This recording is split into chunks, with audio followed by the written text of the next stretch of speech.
I'm Zelda fight. And 3 months ago, I witnessed my supervisor obliterate what she believed were just spreadsheets and meeting notes.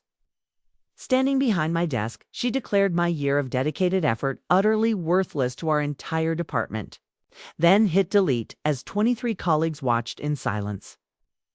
What she actually wiped out was the unseen bedrock holding our company together. 30 seconds later, my phone buzzed with a $500,000 job offer, and I realized she had just handed me the perfect tool for the most satisfying downfall I could ever have imagined. Before I share how observing her panic became the sweetest moment of my career, please take a moment to hit that like button and subscribe. What I'm about to reveal will demonstrate how a single act of cruelty can spectacularly backfire in ways that seem impossible until they unfold right before your eyes. And trust me, you need to hear every detail of this story. Let me take you back to the true beginning, because tales of retribution always start long before the actual revenge takes place. 18 months ago, I joined P-Tone Analytics as a client relationship coordinator.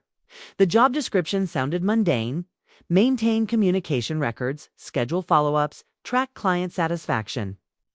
What they omitted was that our company was losing accounts faster than anyone cared to admit, and my predecessor had lasted a mere 4 months before quitting without notice. My supervisor, Quinn Brexworth, made it clear from day one that she viewed my role as unnecessary overhead. She was one of those individuals who believed business relationships were purely transactional: send invoices, deliver services, collect payments, repeat. The notion that clients might desire genuine human connection was entirely foreign to her systematic approach. Yet I observed something different in those initial weeks. Reviewing our client files, I found page after page of sterile communication logs that read like robot dialogues devoid of personality, warmth, or any indication that someone at our company had ever bothered to learn anything personal about the people sending us thousands of dollars monthly. So I started doing something that felt radical in that environment. I began treating our clients like actual human beings. When Vernon Hutchcraft, who ran a mid-sized manufacturing company, mentioned during a routine check-in that his golden retriever had just been diagnosed with hip problems, I made a note. 2 weeks later, I followed up, inquiring about the treatment's progress. He was so astonished that someone remembered, spent 20 minutes recounting his weekend trip to find a specialist veterinarian when Constance Farweather celebrated her textile company's 15th anniversary. I sent a personalized message acknowledging the milestone and asking about her growth plans. She ended up scheduling an additional consultation session that generated $12,000 in unexpected revenue. These weren't grand gestures or costly gifts.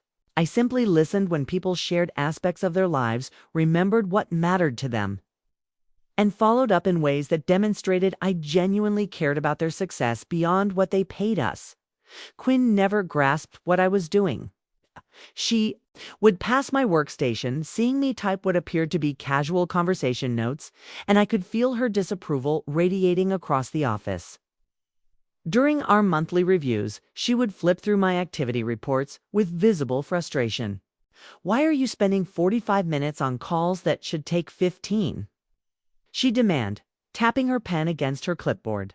"Efficiency metrics show you're processing fewer interactions per hour than optimal." I tried explaining that longer conversations were forging stronger relationships, that clients were specifically requesting to collaborate with me on new projects, that our retention rate had improved by 37% since I started personalizing our approach. But Quinla only cared about numbers. That fit her spreadsheet formulas. What she failed to realize was that I was constructing something far more valuable than efficient call logs. I was becoming the essential link between our company and the individuals who kept us in business. Roderick Yates, who owned a chain of specialty bookstores, began calling me directly for anything he needed, bypassing our main line. He told me he appreciated speaking with someone who remembered his passion for vintage mystery novels and that his daughter was studying literature. At university, Tempest Living Well, whose catering business accounted for our third largest monthly revenue, started recommending our services to other companies, specifically because she enjoyed our conversations about her weekend farmers market visits and her grandmother's recipe collection. Month after month, I watched our client satisfaction scores climb, while Quinla remained fixated on efficiency metrics that completely missed the point. She was measuring how quickly we could process interactions, while I was building the loyalty that would determine whether those interactions continued at all. The breaking point arrived during our annual strategic planning meeting. Our CEO, Gideon Ashworth, was reviewing department performance when he noted that client retention had reached an all-time high. He specifically commended our relationship management approach and suggested expanding the personal touch strategy across other departments. I watched Quinla's expression shift as the credit for improved retention landed on what she considered my inefficient methods. After the meeting, she cornered me near the supply room. "I don't know what kind of performance theater you're staging," she hissed, her voice tight with suppressed anger. "But this company thrives on professional excellence, not social hour conversations with clients." She assigned me to complete a comprehensive audit of all client interactions over the past year, demanding detailed documentation of every communication, every follow-up note, every relationship-building effort I had made. It was clearly intended as punishment, hundreds of hours of bureaucratic busy work that would pull me away from the actual relationship building driving our success. But I approached the audit project with the same meticulous personal attention I brought to client work. I created intricate records showing not just what communications had occurred, but how those communications had translated into business outcomes. I documented the catering referrals Tempest had generated, the expanded services Vernon had purchased after we discussed his company's growth plans. The contract renewal Brick had signed early because he trusted our partnership. The finished audit was 53 pages of proof that personal attention to client relationships was directly responsible for over $200,000 in additional revenue. Every casual conversation about weekend plans or family celebrations had strengthened business ties that competitors couldn't replicate with their generic professional approach. I was proud of that audit. It represented not just a year of work, but a year of genuine connections that had transformed how our company related to the people who entrusted us with their business, which made what happened next even more devastating. Quinla called an all-hands department meeting on a Tuesday morning in late autumn. She announced that we needed to review our client relationship protocols and that my audit would serve as a case study for discussion. I assumed she was finally ready to acknowledge that personal attention was driving our improved performance. Instead, she directed me to display my audit files on the main conference room screen while the entire department watched. Then she began dissecting every personal note, every conversation detail, every relationship-building effort as evidence of unprofessional boundary violations. "This is exactly the kind of inefficiency that undermines our service standards," she declared, scrolling through months of careful documentation. "Personal chit-chat about pets and hobbies has no place in business communications. These files represent a complete failure to maintain appropriate professional distance." I felt heat spreading across my neck as 23 coworkers watched her tear apart work that had generated significant revenue for our company. She was presenting my greatest professional accomplishment as a cautionary tale about what not to do. But then she did something that crossed a line I never expected. She pulled up the file containing my complete audit database, every client note, every relationship detail, every conversation record that proved how personal attention was driving our business success.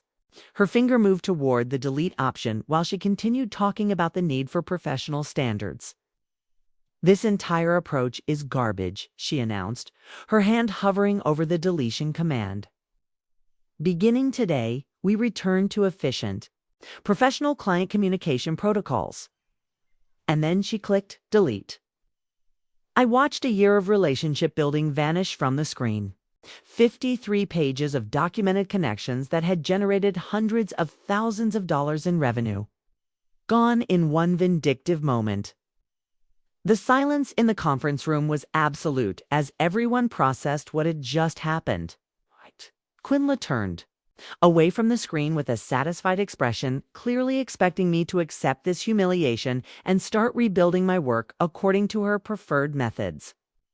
But she had made one crucial miscalculation while she was destroying my documentation. She hadn't destroyed the actual relationships I had built, the clients who trusted me, who called me directly, who had shared personal details about their lives and businesses. Those connections existed in their hearts and minds, not in our computer files. And apparently, some of those connections had been paying closer attention to our company dynamics than anyone realized. My phone started buzzing before Quinla had finished explaining her new efficiency protocols. The caller ID showed Marlowe Partners, a consulting firm that had recently formed when 3 former colleagues left to start their own company. I stepped out of the conference room to take the call, my hands still shaking from watching my work. "Get deleted in front of everyone," Zelda said, the voice on the other end. "We've been watching what's happening at Petten, and we want to talk." The conversation that followed would change everything. Marlowe Partners had been tracking our client retention improvements, and they knew exactly who was responsible for the relationships that kept major accounts happy. They had been planning to approach me for months, but watching Quinla destroy my audit files had convinced them that the timing was perfect. "We're prepared to offer you $500,000 annually to join our team," they said, "plus equity participation and complete autonomy over client relationship strategies. We believe personal attention is the future of business consulting, and we want you to build that future with us." $500,000 more than double my current compensation working for people who valued exactly what Quinla considered worthless inefficiency. But the most beautiful part of their offer wasn't the money. "We know you can't bring proprietary information from Petten," they continued. "But we also know that client relationships are built on trust and personal connection, not on database files. If you choose to join us, and if clients choose to work with someone they trust rather than staying with someone who treats them like transaction numbers, that's simply the natural consequence of different business philosophies." I understood immediately what they were suggesting. They weren't asking me to steal clients or violate any legal agreements. They were simply pointing out that if I left P-Tone and clients decided they preferred working with someone who remembered their dog's health problems and their daughter's college plans, that was their choice to make. When I walked back into the conference room, Quinla was still lecturing about professional efficiency standards, while my former coworkers stared at their hands or notebooks, clearly uncomfortable with what they had witnessed. She noticed my return and paused her presentation. "Do you have questions about our new communication protocols?" I looked around the room at people I had worked alongside for 18 months. Then at the blank screen where my audit had been displayed before being destroyed, then back at Quinla's expectant expression. "Actually," I said, "I have something to announce." What happened next would become the most satisfying moment of my professional life. But I want to save that for the next part of this story, because the revenge that followed was so perfectly orchestrated by Quinla herself that you need to hear exactly how her own actions created the domino effect that brought down everything she thought she was protecting. The beauty of what unfolded wasn't that I planned some elaborate scheme to hurt her or the company. The beauty was that by deleting my relationship building work, she had just eliminated the only thing keeping our biggest clients from walking away. She thought she was deleting inefficient documentation. What she actually deleted was the foundation of customer loyalty that took a year to build and could vanish in a matter of weeks. And when my phone rang with that $500,000 offer, I realized she had just handed me the key to the most elegant revenge possible, simply letting natural consequences unfold while she watched everything she thought she controlled slip away. Forever. "I'm resigning from P-Tone Analytics effective immediately," I said, my voice steady, despite the adrenaline coursing through my system. "Be joining Marlowe Partners as their Director of Client Relations." The conference room fell completely silent. You could hear the air conditioning unit humming in the background and someone's pen clicking nervously against their notepad. Quinla's expression shifted from smug satisfaction to confusion, then to something that looked almost like panic. "You can't just quit in the middle of a department meeting," she stammered, clearly thrown off by this unexpected development. "There are protocols, notice requirements, transition procedures." "Actually," I replied, pulling out my phone to show the contract offer I had just received. "My employment agreement allows for immediate resignation in cases of hostile work environment or professional misconduct. Having my work deleted in front of colleagues while being publicly humiliated qualifies on both counts." Gideon Ashworth, who had been quietly observing from the back of the room, stepped forward. "Perhaps we should discuss this privately before making any hasty decisions." But I was done with private discussions and diplomatic solutions. Quinla had chosen to humiliate me publicly, so she would experience the consequences just as publicly. "There's nothing to discuss," I said, gathering my personal items from the conference table. "My decision is final. I'll submit formal resignation paperwork within the hour." As I walked toward the conference room exit, I could feel 23 pairs of eyes following my movement. Some of my coworkers looked shocked, others looked impressed, and a few looked like they were reconsidering their own career choices. Quinla called after me, her voice higher than usual. "You're making a huge mistake. Marlowe Partners is a startup with no proven track record. You're throwing away job security for some fantasy about relationship building being more important than professional standards." I paused at the doorway and turned back to face her. We'll see which approach proves more valuable. Within 24 hours, I had cleared out my desk, completed exit interviews, and started my new position at Marlowe Partners. Their office was smaller than Peaton's, but filled with energy and excitement about building something innovative in the consulting space. More importantly, I was finally working with people who understood that business relationships were built on genuine human connection, not efficiency metrics and standardized communication protocols. But the real validation of my decision came in the weeks that followed as I watched the natural consequences of Quinla's actions unfold with devastating precision. I hadn't reached out to any P-Tone clients. I hadn't made sales calls or sent recruitment messages. I simply updated my professional profiles to reflect my new position and continued being the same person who had spent a year building authentic relationships with people who needed consulting services. The first call came on Thursday morning, 3 days after I started at Marlowe Partners. Vernon Hutchcraft, the manufacturing company owner whose golden retriever I had asked about during routine check-ins, called my new office number directly. "Zelda," he said, "I heard through the professional network that you've moved to a new firm.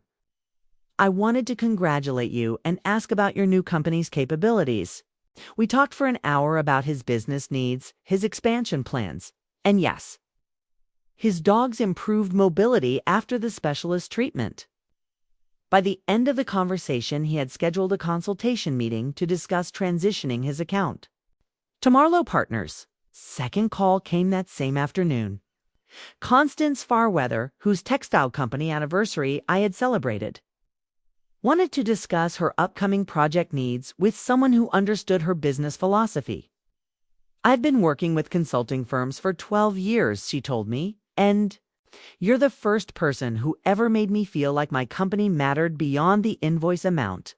If you're offering the same personal attention at your new firm, I'm interested in making a change." By the end of my first week at Marlowe Partners, I had received calls from 6 former P-Tone clients. Not because I had solicited them, but because they preferred working with someone who treated them as individuals rather than account numbers. Meanwhile, back at P-Tone Analytics, Quinla was starting to realize what she had actually deleted when she destroyed my relationship-building documentation. To schedule his quarterly review, he politely informed her that he was exploring other consulting options and would not be renewing his annual agreement. When she contacted Constance Fairweather about upcoming project needs, Constance explained that she had found a consulting partner who better understood her business values. One by one, the clients I had spent a year building relationships with were choosing to work with someone who remembered their personal details, their business challenges, and their individual communication preferences. Quinlaw had believed that client loyalty was tied to Piton's brand reputation and service quality. She was discovering that client loyalty was actually tied to the personal connections that made people feel valued and understood. The third week after my departure, I received a call that made everything clear about how devastating Quinlaw's decision had become. Roderick Yates, the bookstore owner who had started calling me directly instead of going through Piton's main number, wanted to share some information he thought I should know. Quinlaw called me yesterday, he said, asking if there were any service issues that might explain why I was considering other consulting options. When I told her I was following you to Marlowe Partners because I valued our personal connection, she actually argued with me about it. He laughed, but not in an amused way. She told me that professional relationships should be based on service quality, not personal chit-chat about books and family. She said I was making an emotional decision instead of a business decision. Can you believe that? She was lecturing me about how I should choose my own consulting partners. That phone call revealed everything about why Quinlaw's approach was failing so spectacularly. Even when faced with the evidence that personal relationships were driving client decisions, she couldn't adjust her philosophy. She was still trying to convince people that efficiency metrics mattered more than feeling valued and understood. By the end of my first month at Marlowe Partners, 14 former Piton clients had either switched to our firm or initiated conversations about potential transitions. These weren't small accounts. They represented over 60% of Piton's annual revenue. I wasn't actively recruiting them, okay? I was simply being available when they called, remembering details about their lives and businesses and providing the same personal attention that had built our relationships in the first place. Marlowe Partners was thriving beyond their most optimistic projections. While Petone Analytics was experiencing the worst client retention crisis in company history, the most satisfying part wasn't the money or the professional success, though both were incredible. The most satisfying part was knowing that Quinlaw had created this entire situation herself through her stubborn refusal to value what clients actually wanted. She could have supported my relationship-building approach. She could have learned from the improved retention rates and client satisfaction scores. She could have recognized that personal attention was generating measurable business results. Instead, she had chosen to publicly humiliate me and delete work that represented hundreds of thousands of dollars in client loyalty, apparently believing that her efficiency-focused philosophy was more important than actual evidence of what worked. 2 months after my departure, I heard through professional networks that Gideon Ashworth had called an emergency board meeting to address the client retention crisis. Petone Analytics was facing the possibility of layoffs, reduced operations, and potentially selling to a larger firm to survive the revenue loss.